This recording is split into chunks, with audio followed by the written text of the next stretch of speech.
The Awakening Frequency. Chapter 2. The Illusion of Identity. Before you awaken, you perform. Not intentionally, not maliciously, not even consciously. You perform the identity that earned you safety. As children, we do not choose who we become. We study the room, we scan for approval, we measure tone shifts, we read facial expressions, we detect tension, and then we adapt. If being quiet earned love, we became quiet. If being strong prevented chaos, we became strong. If being perfect reduced criticism, we became perfect. If being funny diffused tension, we became funny. Adaptation is intelligence. But adaptation is not identity. The problem is not that you adapted. The problem is that you forgot you were adapting. You began to believe the mask was your face. The awakening frequency requires radical honesty. Who did I become to survive?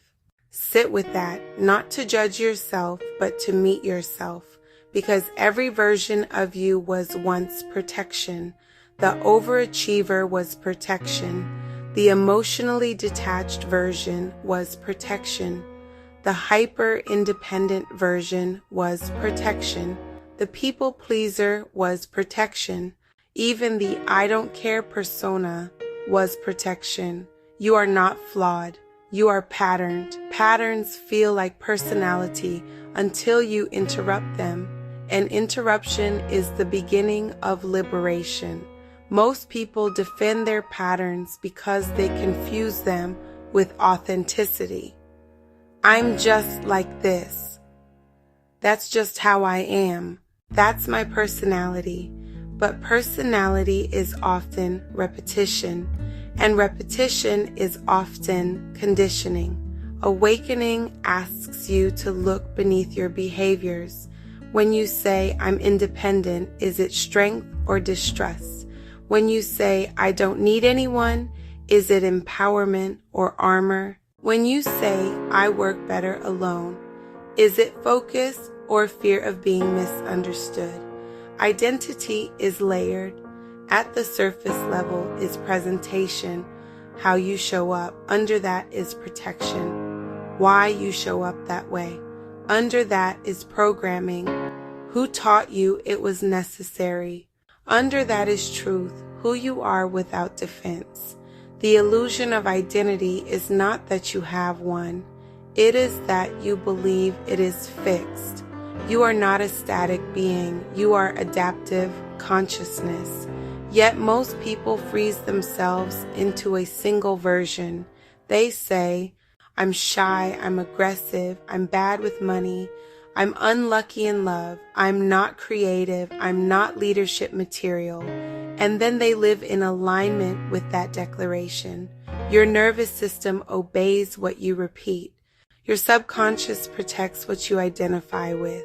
If you identify as overlooked, you will unconsciously shrink. If you identify as rejected, you will pre-reject yourself.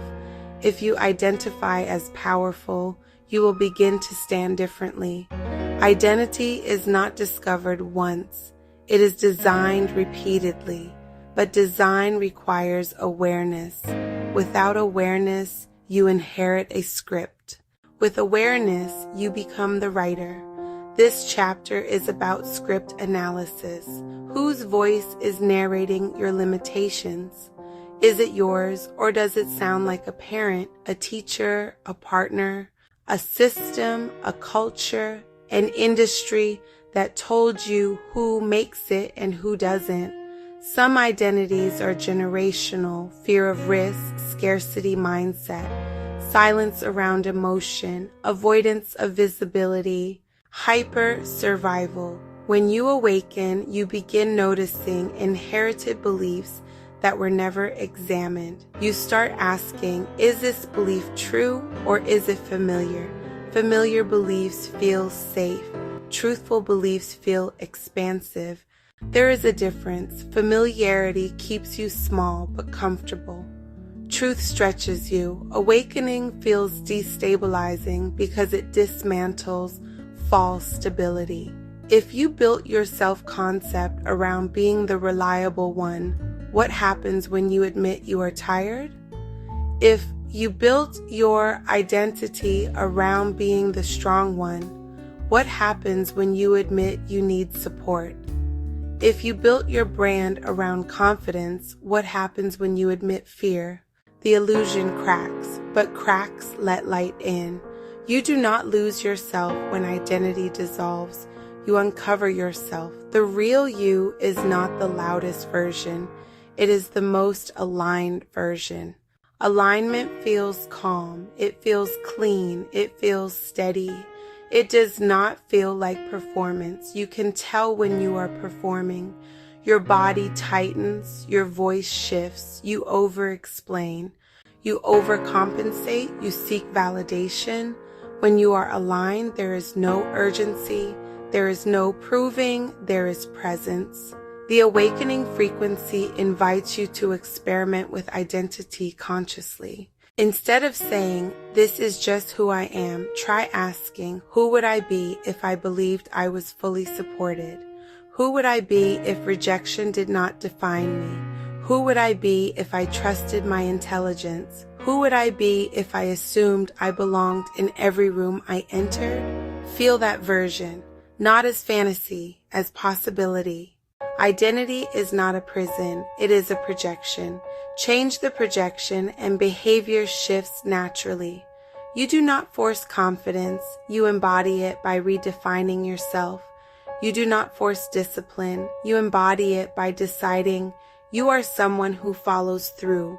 You do not force wealth, you embody it by becoming someone who values their output. Identity precedes behavior. Behavior reinforces identity. This is the loop most people never see. Awakening disrupts the unconscious loop. It creates a conscious one. From this point forward, you do not accept every thought as fact. You do not accept every emotion as permanent. You do not accept every identity as final. You become curious instead of reactive. Curiosity is power without aggression. You are allowed to evolve beyond the version that once kept you safe. You are allowed to outgrow your own narrative. You are allowed to say, "That was who I needed to be then, and this is who I choose to be now." This is not betrayal of your past, it is graduation. The illusion of identity dissolves when you realize you are not the mask. You are the awareness behind it, and awareness can choose differently. You are not fixed. You are becoming. And this chapter is the moment you stop confusing survival with self. Welcome deeper into the Awakening Frequency TM.